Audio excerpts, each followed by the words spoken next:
My parents called a family meeting to demand I sell my new penthouse because my success was making my brother feel like a failure. They had no idea I already knew their little intervention was a desperate lie. So I set a trap of my own and let them walk right into it. This is where the story truly begins, and you won't want to miss what happens. Make sure you're subscribed to see it through to the end. We're always curious. Where in the world are you all watching from today? Let us know in the comments. The call came on a Tuesday. It was the first Tuesday I had taken off in perhaps my entire adult life. I was sitting on a plush, velvet sofa that had cost more than my first car, sipping tea and watching the 10 a.m. sunlight flood the marble floor of my new penthouse. My body ached.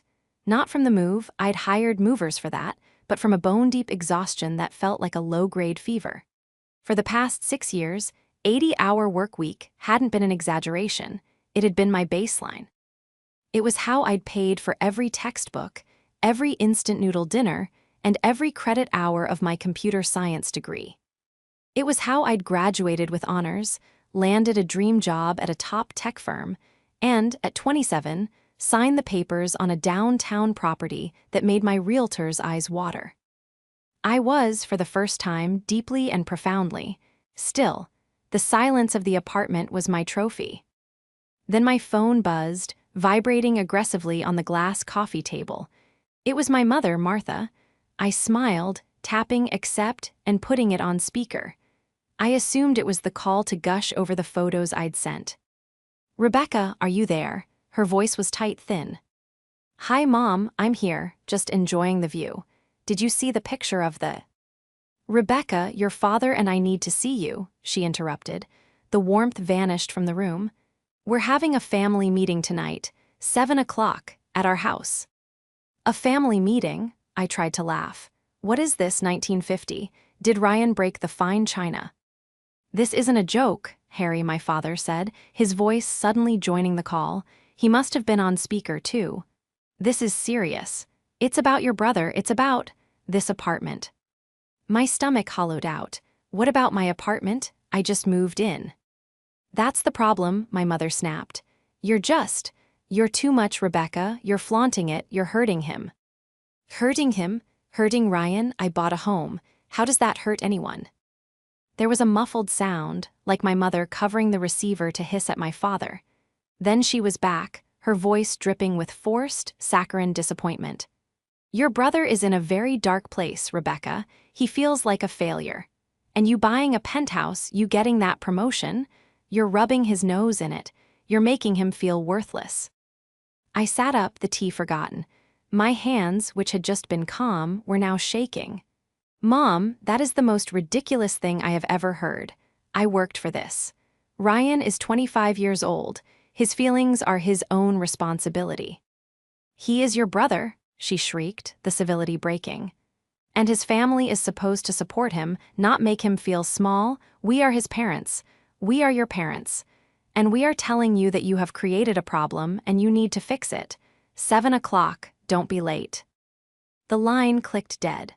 I stared at the phone, my reflection staring back from the black screen. A pale, shocked woman surrounded by the trappings of a success I was suddenly being told was a weapon. The silence I had cherished moments before now felt heavy, suffocating, and poisoned. I had just moved into my dream home, a place that was supposed to be my sanctuary, and my family had already found a way to turn it into a crime scene. The betrayal was worse than the exhaustion itself. The hours between the call and 7 p.m. crawled by. My beautiful, sun-drenched penthouse suddenly felt like a gilded cage. I paced the polished floors, my mind replaying every conversation, every choice. I had always been the responsible one, while Ryan was finding himself. A journey that involved a failed attempt at being a day trader, a disastrous stint as a music promoter, and a brief, expensive foray into lifestyle brand dropshipping. I was working. I'd worked weekends at a diner, coded for freelance clients until 3 a.m., and sacrificed every vacation, every party, every semblance of a normal 20s. My parents had enabled him every step of the way. His business ventures were funded by them, his rent, his car, his groceries, all covered by the bank of Mom and Dad. When I'd once, cautiously, asked if they were worried about his future, my mother had waved me off. "He's a sensitive boy, Rebecca. He just needs time to find his passion. You're different. You're tough." Tough was just another word for ignored. I changed out of my lounge clothes and into what I called my armor. A sharp, black blazer, dark jeans, and my hair led back into a severe, professional ponytail. If they wanted to treat this like a boardroom negotiation, I would dress the part. When I arrived at their house, the small, suburban-tract home I'd grown up in, the tension was so thick I could smell it, like ozone before a storm. Ryan's beat-up car was in the driveway, naturally. I let myself in. They were all waiting in the living room, sitting on the faded floral sofa like a tribunal. My mother, Martha, her arms crossed. My father, Harry, staring at his hands. And Ryan. My brother looked pale and thin, but his eyes were sharp and resentful. He was wearing a new, expensive-looking hoodie. "You're late," my mother said. It was 7:02 p.m. "I'm here," I said, choosing to stand. "You said this was a meeting. What's the agenda?" "Don't be cold, Rebecca," my father mumbled, finally looking up. His face was gray with stress. "We're your family. Then stop treating me like an employee you're about to reprimand. Mom, Dad, Ryan, what is this?" Ryan spoke for the first time, his voice a sullen monotone. "So, the penthouse is nice." "It is," I said evenly. "Must be great," he sneered, "looking down on everyone from your glass tower. Must make you feel real big." "Ryan, stop," my mother said, placing a hand on his arm. She turned to me, her expression one of deep, practiced sorrow. "Honey, look at him, he's miserable. Ever since you announced you bought that place, he hasn't eaten. He barely leaves his room. He told us. He feels like there's no point in even trying anymore, that you've taken all the success." "Taken it?" I asked, my voice dangerously quiet. "Success isn't a pie, Mom. Me having a slice doesn't mean there's less for him." "It is to him," she cried. "He feels eclipsed. You've always been the smart one, the driven one. Can't you, just once, think about someone else's feelings? Can't you see what this is doing to the family?" "What it is doing? You mean what I'm doing? By working hard?" I stared at them, the sheer, profound absurdity of it washing over me. "What is the solution here? What do you want me to do? Apologize for not failing?" "We want you to sell it," my father said bluntly. The words hung in the air. I actually, truly thought I had misheard him. "You want me to what?" "Sell the apartment," my mother said, her voice firm now. "It's too much. It's a symbol of division. It's not healthy for Ryan. Sell it, get something more modest. Maybe a small condo out in the suburbs. Use the rest of the money, too, to help your brother. Help him get on his feet. It would be a wonderful gesture of family unity." I looked from my mother's earnest, demanding face to my father's weak, pleading one. I looked at Ryan, who was now staring at me with a greedy, hopeful glint in his eyes. They had rehearsed this. They had actually sat down and decided that the appropriate response to my life's greatest achievement was for me to dismantle it for the sake of my brother's ego. I felt a sudden, cold calm settle over me. The shock was gone, replaced by a sharp, analytical clarity. This wasn't about feelings. This wasn't about Ryan's depression. This was something else. This was organized. It was desperate. And they had forgot one crucial thing. "This is insane," I said, my voice flat. "You're insane."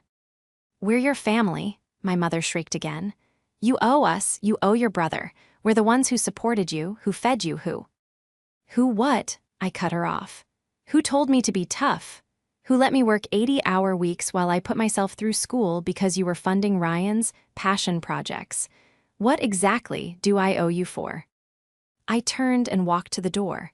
"I'm not selling my home, and I'm not coming back here until you've all entered therapy. This conversation is over." I left them screaming my name, but I didn't look back. As I drove away, my hands steady on the wheel, I wasn't just angry. I was suspicious. The level of desperation didn't add up. Selling my penthouse was a ridiculously extreme solution to a problem of sibling rivalry. No, this wasn't about Ryan's feelings. They wanted something. They wanted my money, and they were clumsy enough to have just shown their entire hand. They had forgotten who I was. I wasn't just tough. I was a senior project manager at a tech firm. My entire job was to analyze risks, find hidden problems, and execute complex plans. And I was about to open an investigation into my own family. My devotion to my family, I realized, had been a one-way street. I'd spent my entire life trying to be the perfect, low-maintenance daughter. I got good grades, I didn't ask for money, and I built my life without ever once leaning on them. I'd believed this was a virtue. Now I saw they had viewed it as a convenience. My independence wasn't a source of pride for them. It was a green light to pour all their time, energy, and resources into Ryan. I remembered Christmases where my big gift would be a $50 gift card, while Ryan received a new laptop for his business. I remembered my college graduation, which they'd almost missed because Ryan was having a personal crisis. His car got towed. My sacrifices hadn't been sacrifices, they had been, in my parents' eyes, my duty. My success wasn't my own, it was an aberration, a disruption to the family's natural order, where all resources, emotional and financial, flowed to Ryan. Ryan was the primary antagonist, but he was a weak one. He was a black hole of need, created and fed by my parents, Martha and Harry. They were the true architects of this. My mother, with her ironclad belief in Ryan's sensitivity, and my father, with his spineless, passive agreement to her every whim. They were the ones who had cultivated this poisonous dynamic, and now they were trying to make me the antidote. The morning after the meeting, I sat in my home office. The skyline of the city spread out before me. I wasn't just a project manager. I had specialized in forensic data analysis before moving into management. I still had access to tools and databases that the average person didn't even know existed. They thought I was just a coder. They forgot my job was to find the truth hidden in the noise. I started with Ryan. His failed businesses were easy enough to track through public records. His last 3 LLCs, all registered to my parents' address, had been dissolved, each one leaving a trail of small debts. But that wasn't the big one. Then I looked at my parents. I started with their house. My name was still on some old utility bills as a resident, which gave me just enough of a foothold. I pulled the property records. My breath caught. My parents, Harry and Martha, had taken out a second mortgage on their home 6 months ago. My heart hammered against my ribs. They weren't wealthy. My father was a retired electrician on a modest pension. My mother had never worked. Their house, while old, was their only real asset, and they had nearly paid it off. Why, in their early 60s, would they suddenly take on that much debt? I cross-referenced the date of the loan with Ryan's social media. 6 months ago, he had posted a flurry of photos. He was standing next to a leased luxury SUV, holding keys to a small, sleek office space, and posting about his new investment consulting firm. The firm that, I now saw, had been officially dissolved just 3 weeks ago, citing insolvency.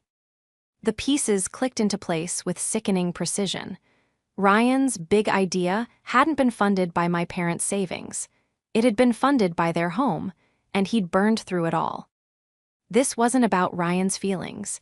This wasn't about my penthouse making him sad. This was about money. They were in financial ruin. But there was still a missing piece. The level of panic. The second mortgage was bad, but was it demand your daughter liquidate her assets bad? I needed to know the terms of that loan. I had a friend from college, Alex, who worked in the fraud department of a major bank. I called him. Alex, I need a favor. It's personal. I need to know the status of a loan. I can't give you many details, but I think my parents are victims of a predatory lender, and I need to know what I'm walking into. It was a white lie, but it was close enough to the truth. I gave him the address and my parents' names. He called me back an hour later, his voice grim. Becca, this isn't a normal second mortgage. This is a hard money loan. The interest rate is astronomical, and it looks like they defaulted on their first payment. There's a balloon payment due.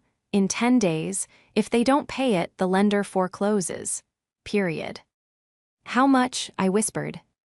The balloon payment, with penalties, it's almost $150,000.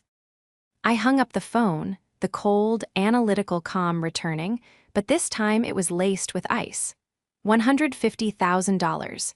They were 10 days from being homeless. That was why they needed me to sell the penthouse. It wasn't about Ryan's ego. It was a desperate, last-ditch cash grab. They were going to emotionally blackmail me into giving them the down payment from my sale to save their home, and they were going to let me believe I was doing it for family unity. They hadn't just coddled Ryan. They had destroyed their own lives for him. And now, they were perfectly willing to destroy mine, too. I didn't call them. I let them stew. I let them wonder if their monstrous demand had severed me for good. The silence, I knew, would be working on them. My mother's self-righteous anger would be curdling into panic as the foreclosure date loomed. This was my turning point. The hurt and betrayal I'd felt in their living room was now forged into a cold, hard resolve. I was no longer the passive victim, the tough daughter. I was a strategist. My clever trap wasn't just the knowledge I now possessed. It was how I was going to use it. They had come to me with a lie, so I was going to let them build that lie into a mountain. I wasn't going to confront them with the truth. Not yet. I was going to let them think their emotional blackmail was working. I needed one more piece of evidence. I needed to know, for a fact, that Ryan wasn't just a failure, but a con artist. I needed to find out where that $150,000 had really gone. I hired a private investigator. It felt dramatic, but I was treating this like the corporate malfeasance it resembled. I gave the pie, a gruff ex-cop, everything I had on Ryan, his dissolved LLCs, his social media, his leased car. I want to know where the money from this hard money loan went, I said. I don't just want bank statements. I want receipts. I want to know who he was with and what he was buying. While the pie worked, I set the first part of my trap. I texted my mother. I've been thinking about what you said. Her reply was almost instantaneous. Oh, Rebecca, I'm so glad. We were so worried about you. The fake, cloying warmth was back. I'm not agreeing to anything, I wrote, but I am willing to talk, not at your house. I'm having a housewarming party this Saturday, just a small thing. I want you, Dad, and Ryan to come. We can talk about options. A party, she replied, the suspicion evident even over text. I don't know if that's appropriate. It's at my new place. My penthouse, I typed, twisting the knife just a little. I'd like my family to be there. We can have a real, calm discussion. My treat. I was baiting the hook with the very thing they hated. By inviting them into my glass tower, I was forcing them to confront their jealousy head-on. They would come. They were desperate, and they would see this as their chance to corner me, to finally break me down in the very monument of my betrayal. They would see it as their final battlefield. The Pie's report landed in my inbox 2 days later. It was worse than I could have imagined. The $150,000 was gone. It hadn't been invested in a business. There was no office, no software, no employees. Ryan had spent it, all of it, in 6 months. The report was a sickening litany of Ryan's lifestyle brand. $40,000 in cash withdrawals at high-end casinos. $25,000 on the lease for the luxury SUV. $30,000 on designer clothes, watches, and sneakers. $15,000 on dinners, clubs, and bottle service for a crowd of influencer friends. The rest was a blur of high-end travel, electronics, and subscription services. He hadn't failed at a business. He had never even started one.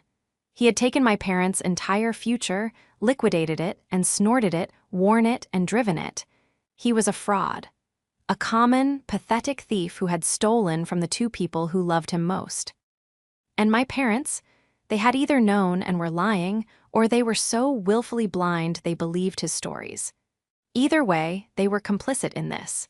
Their demand that I sell my home was an attempt to make me pay for Ryan's 6-month party. I printed the entire report. I put the casino receipts, the photos of his shopping sprees, and the car lease agreement into a neat, manila folder.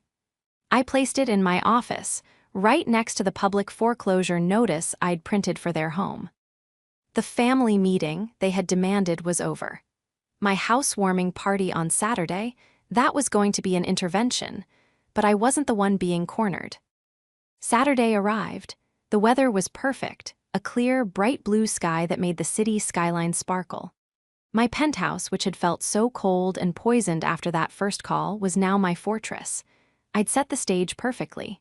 I'd had the party catered, champagne on ice, exquisite hors d'oeuvres. I'd invited 2 other guests who my family wouldn't know, my lawyer David and his wife. I'd introduced them simply as my good friends. My family arrived at 6 p.m., an hour before the party was meant to start, just as I'd planned. They stepped out of the private elevator that opened directly into my foyer, and their reactions were immediate and visceral. My father, Harry, just stared, his eyes wide, looking up at the 20-foot ceilings like he was in a cathedral. My mother, Martha, pursed her lips, her eyes darting everywhere, cataloging every expensive finish, her face a mask of bitter resentment. And Ryan looked furious. He saw my home not as something I'd earned, but as something I had taken from him. "This is a lot, Rebecca," my mother said, her voice tight as she clutched her handbag. "It's what I wanted," I said smoothly, taking her coat. "Drink champagne." "We're not here to drink," Ryan snapped, already striding into the main living area. "We're here to talk, to fix the mess you made." "Ryan," my father warned, but his voice was weak. "No, Dad," Ryan whirled on me, his face red and blotchy. "You think this is funny, throwing a party, inviting us up here to laugh at us, to show us how much better you are." "I invited you here to talk, just like I said," I replied calmly. I glanced at my lawyer David, who was standing by the window, sipping water and observing. "Mom, Dad, Ryan, you're right, we need to talk about the problem. You said my success is hurting Ryan. You said I should sell this place for family unity." "We did," my mother said, lifting her chin, sensing a crack in my resolve. "I'm so glad you're finally seeing reason, honey. It's the right thing to do. It would mean so much to your brother. It would give him a fresh start." "A fresh start," I repeated, letting the words hang in the air. "I see. And how would selling my home give Ryan a fresh start exactly? What's the plan? I sell, give him the money, and he, what, tries another business." "He needs capital," my mother insisted. He had some bad luck, the market. The market," I said, my voice losing its warmth. "Is that what he told you? The market for what? Casinos? Designer watches?" Ryan's face went white, my mother's eyes flickered. I don't know what you mean."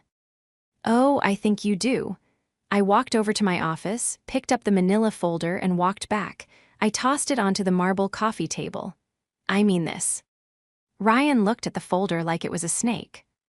"Go on, Ryan," I said. "Open it. It's your business plan, isn't it? Let's show Mom and Dad what your bad luck looks like." He didn't move. My father, his hands trembling, stepped forward and opened it. He pulled out the first document, the casino cash withdrawal receipts. He shuffled through them, his face growing paler. He saw the photos of the leased SUV. He saw the credit card statements filled with logos for Gucci, for Louis Vuitton, for clubs I'd never even heard of. What is this, Ryan?" my father whispered, holding up a receipt. This is a watch. It says it cost $10,000. "It's a fake," Ryan shouted, lashing out. "She's trying to trap me. She's making it up, Mom, tell him." My mother looked from the receipts to me, her eyes filled with pure venom. You spied on him? You spied on your own brother? How dare you?" "How dare I?" I laughed, a sharp, bitter sound. "You came into my life and demanded I liquidate my single greatest asset to soothe his feelings. You lied to me. You tried to manipulate me. I just did my due diligence. This is where your fresh start went, Mom. This is the business you funded." I let the first bomb drop. Or should I say, the business you took out a $150,000 hard money loan for, the one you defaulted on, the one that's getting your house foreclosed on in. Oh, is it 10 days now, or 9? My mother physically recoiled, her hand flying to her chest. My father just sank onto the sofa, the papers slipping from his grasp. He looked utterly broken. You knew, my mother stammered. Of course I knew, I said. You were never here about Ryan's feelings. You were here because you're about to be homeless. You were going to let me sell my home, to pay for his party, and you were going to lie to my face about why. You weren't here for an intervention. You were here for a bailout. You're a monster, my mother whispered, tears of rage in her eyes. He's your brother. And he's a thief, I thundered, my voice finally rising. He's a con man, he stole your future, he stole your home, and you let him. And now you have the nerve, the audacity, to come here and demand I set myself on fire to keep you all warm? No, the Bank of Rebecca is closed. Ryan, seeing his shield, my mother, crumble, tried one last, pathetic tactic. He lunged at the table, grabbing the papers and tearing them. Lies, they're all lies, he screamed, his face a mask of childish rage. You just hate me because I'm the one they love. You've always been jealous. That's enough, David, my lawyer said, stepping forward. His voice was calm but carried an authority that froze everyone in the room. Mr. and Mrs. Last Name, I am Rebecca's legal counsel. I'd advise you all to stop talking. Ryan, destroying those documents is pointless. We have copies of everything. My family just stared at him, the full weight of the situation finally crushing them. Their lie was gone. Their leverage was gone. They were exposed, in a penthouse they despised, in front of a lawyer they didn't know I had. The trap had snapped shut. The silence that followed was heavy and final. My mother, for the first time in her life, looked like she had no words. My father just stared at the floor. And Ryan, cornered and exposed, vibrated with a pathetic, impotent rage. Get him out of here, my mother finally said, not to me but to my father. Harry, make Ryan go wait in the car. No, I said. He stays, he's an adult, he's going to hear all of this. My mother's eyes snapped back to me. You did this, she hissed. You brought a stranger, a lawyer, into our family business. You set this up to humiliate us. You were going to let your son make me homeless, I countered, my voice Ice, you don't get to talk to me about humiliation. You don't get to talk to me about family. I sat down on the armchair opposite them. I was in control. Here's what I know, you have 9 days until the bank forecloses on your home, the home I grew up in. You owe $150,000 plus penalties, which you do not have. Ryan has no job, no prospects, and a history of fraud. You have no savings because you gave them all to him. You are, to put it plainly, ruined. And you came here today hoping to con me into ruin with you. Rebecca, please, my father whispered. It was the first time he'd spoken. She's your mother, he's your brother, we made a mistake. We were scared, we didn't know. We didn't know he'd spend it all like that. He told us it was market volatility. He told us he just needed a little more to turn it all around. He lied, Dad, I said, my voice softening just a fraction. He has been lying to you for years, and you've been lying to yourselves. You chose to believe him because it was easier than admitting your sensitive boy is a 25-year-old predator. Ryan, who had been sulking by the window, finally broke. She's turning you against me. Mom, Dad, she's trying to poison you. I am going to turn it around. I have a new plan, a crypto venture. It's a sure thing. I just need a little more liquidity. This final, desperate lie was so transparently pathetic that even my mother flinched. She looked at her son, really looked at him, and the last veil of her delusion seemed to tear. She saw him for what he was, a hollow, desperate shell, repeating the same tired script. Shut up, Ryan, she said, her voice flat and dead. Just shut up. That one sentence, more than anything else, broke him. His face crumpled. The bravado, the anger, the entitlement, it all evaporated, leaving behind a terrified, sniveling child. He finally understood that the game was over. The well was dry. I now had my second, more powerful confrontation. This wasn't just about the pie report. This was about the future. Here is what's going to happen, I said, leaning forward. This is not a negotiation. This is my one and only offer. You will listen and you will accept. David, my lawyer, stepped forward again. What Rebecca is about to propose, he said, is incredibly generous. I have advised her against it, but she has chosen to offer it on several non-negotiable conditions. I looked at my parents. First, I am not selling my home, ever. Get that thought out of your heads.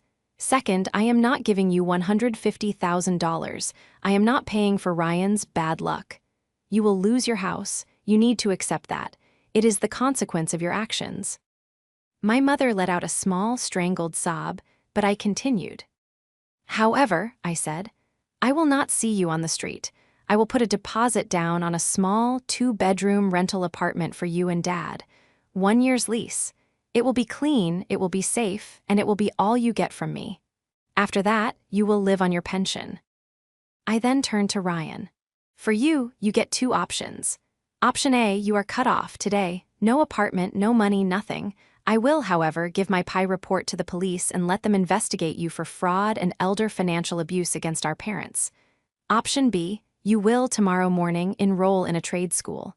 Electrician, plumbing, welding, I don't care. I will pay for the tuition, directly to the school. I will pay for your shared apartment with Mom and Dad for 1 year, and that's it. You will get a job. You will contribute. You will start behaving like an adult. If you drop out, if you miss a single class, the offer is rescinded and we revert to option A. You can't do that, Ryan whimpered. He's right, David, the lawyer, interjected smoothly. She can't force you to go to school, but she absolutely can forward her evidence to the district attorney. And I can assure you, they would be very interested in your business activities. The room was silent. The family unity they had tried to bludgeon me with was now a weapon in my hand. I was offering them a lifeline, not the one they wanted, but the one they deserved. A chance for my parents to have a roof over their heads, and a final, last-ditch chance for my brother to not be a complete and total failure. The choice was theirs. My mother and father sat on my sofa, 2 shrunken, gray figures, completely defeated. The party was, of course, not happening. My lawyer's wife had quietly let the caterers go. The champagne sat warming on the counter. We will take it, my father whispered, not looking at me. We'll take the offer, Rebecca, thank you. What? Ryan shrieked, whirling on my father. Dad, no, you're letting her win. This is our money she's playing with. Her success came from us. We raised her. We paid for. You paid for nothing, I shouted, finally standing up. The last thread of my patience had snapped. I paid for everything. I paid for my food, my books, my tuition. I paid for it by working 80-hour weeks in a diner while you were. What, Ryan? What were you doing at 19? Oh, right. Trying to be a DJ. Using Mom's credit card to buy equipment. Rebecca, my father started. No, I'm done. I am done being the quiet, tough one. You want to know why I'm successful? Because while you were teaching him it was okay to be a sensitive, coddled failure, I was learning how to survive. While you were bailing him out, I was building a life. I didn't take success from anyone. I earned it. And you are not taking it from me. I pointed to the door. This is the final meeting. You will take the deal, or you will get out of my home. And if you get out, you will never, ever speak to me again. David will be in touch tomorrow with the lease for the apartment and the enrollment forms for the trade school. Decide. Now. This was the showdown.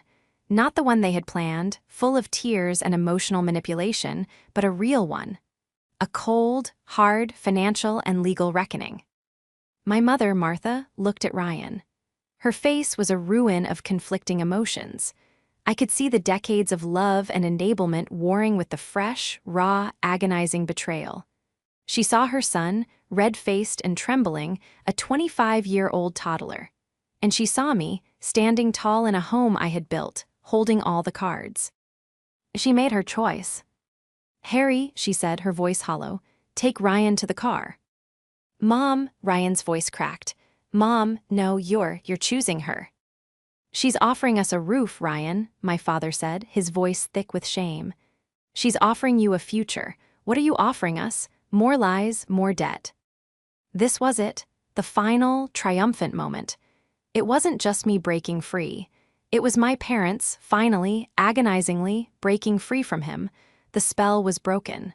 The dynamic that had ruled our family for 25 years had just been shattered.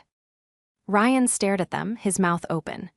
The realization that his two primary enablers, his human shields, were gone, it destroyed him. He didn't yell, he didn't scream, he just deflated. The anger, the entitlement, all of it drained away, leaving a vacant, lost young man. "Fine," he muttered, brushing past my father and heading for the elevator. "Whatever, I don't care." But he did. I had won. He had lost, and for the first time he had lost completely. My parents stood. My father wouldn't meet my eyes. We'll wait for the call from your lawyer," he said. My mother stopped in the foyer. She turned back to me, her face aged a decade in 1 hour.